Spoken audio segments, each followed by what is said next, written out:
69 টাকা। আপনার পড়েছে 1 কেজি চাউল 69 টাকা, আর আপনি বিক্রি করছেন 1 কেজি চাউল 90 টাকা।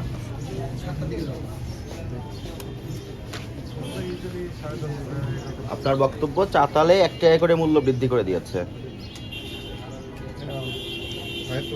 সেই বৃদ্ধিকৃত মূল্যের চাউল তো আপনার দোকানে এখন আপনি নিয়ে আসেন নাই। আপনি তো নিয়ে এসেছেন 1 মাস আগে যে চাউল সেই চাউল, তাহলে এখন আপনি খুচরা দাম কেন বৃদ্ধি করে দিলেন? না, বাড়তি বিক্রি করি না, আগে যেটা রেট বিক্রি করতেছি ওই রেটেই বিক্রি আগের রেটে আপনার ডকুমেন্টস অনুযায়ী 1 কেজি চাউলে পড়েছে 69 টাকা, আপনি 1 মাস পরে সেই চাউল বিক্রি করছেন 90 টাকা 1 কেজি। তখন তো আপনার লেবার খরচ তো তখনই ছিল, আপনার তো এখন কোনো কস্টিংই তো হয় নাই, নিয়ে এসে আপনি এখানে স্টক করে রাখছিলেন, এখন বিক্রি শুরু করেছেন। না স্যার, ওরকম না। তো কীরকম? আমরা প্রথমে ওই যখন নিয়ে আসছি তখন ওই যে মানে ওইভাবে বিক্রি করি, চাল শেষ হয়ে যায়, তারপর আবার নিয়ে আসা। আপনার ডকুমেন্টস 24/11/24 হ্যাঁ, নাজির চাউল নিয়ে এসেছেন, যে রেট আপনার এখানে দেওয়াই আছে সে অনুপাতে 1 কেজি চাউল পড়ে 69 টাকা, আপনি এই চাউলই আজকে বিক্রি করছেন 1 কেজি চাউল 90 টাকা। আর অন্যান্যগুলো স্যার কম আছে। নাজিরটাই দেখলাম, অন্যগুলো দেখলে তো আরও অনেক প্রবলেমই বের হবে, এগুলো করা যাবে না।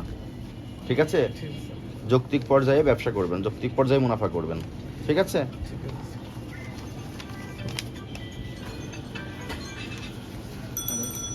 আজকে মূল্য তালিকা প্রদর্শন করবেন, সেখানে মূল্য কমিয়ে রাখবেন চাউলের।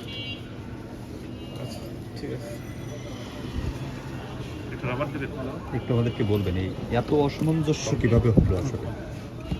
জি, এই অসামঞ্জস্য যে কথাটি বলছে যে 69 টাকা কেনা হয় কিভাবে 90 টাকা, মানে এই মানে এত মুনাফা কিভাবে করছেন? 30 টাকা মুনাফা কিভাবে করছে?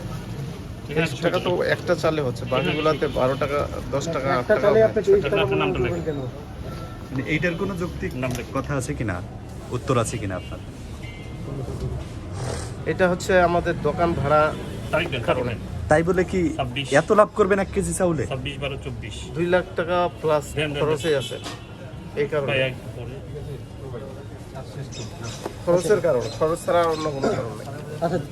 যার ফলে 23 টাকায় অতিরিক্ত লাভ করতে হবে 1 কেজি চাউলে। আপনি একটা চালে দেখলেন, কিন্তু বাকিগুলো তো দেখেন নাই। তা বাকিগুলো লসে বিক্রি করেন? না, 2 টাকা 3 টাকা 5 টাকা এমন চাল আছে যে 2 টাকাও লাভ। হ্যাঁ, যেমন আরো চাল আছে, মিনিকেট আছে 28 এই আছে। চালটা কেন 23 টাকা বেশি লাভ করে? এটা লাভ 2 টাকা 3 টাকা কেন করবেন? না, অনেক সময় এগুলা ওয়েস্টেজও হয়, আর চালের খুচরা দিতে আপনি তো দিতে অন্যান্য কমেও চাল, যায়। আপনি বলছেন আপনি অন্যান্য আপনি চাল বললেন 2 না টাকা যে 3 টাকা লাভ চাল করেন। কমেও যায় আবার। আচ্ছা, মনে করেন 1 বস্তা চালে 1 কেজির মতো চাল কমে যায় খুচরা মারতে গেলে। আচ্ছা, এখন তো minimum। কমাতে বললো, এখন কি কমাবেন? হ্যাঁ হ্যাঁ, অবশ্যই কমে তাহলে যাবে। দোকান ভাড়া কিভাবে উঠাবেন? হয়তো বা দোকান বাদ দিয়ে দিতে হবে। কত টাকা জরিমানা করলো আপনাকে? 30,000। 30,000 আপনি টাকা। একটা ভুল বুঝতে পেরেছেন। হ্যাঁ, তা তো অবশ্যই। ওকে।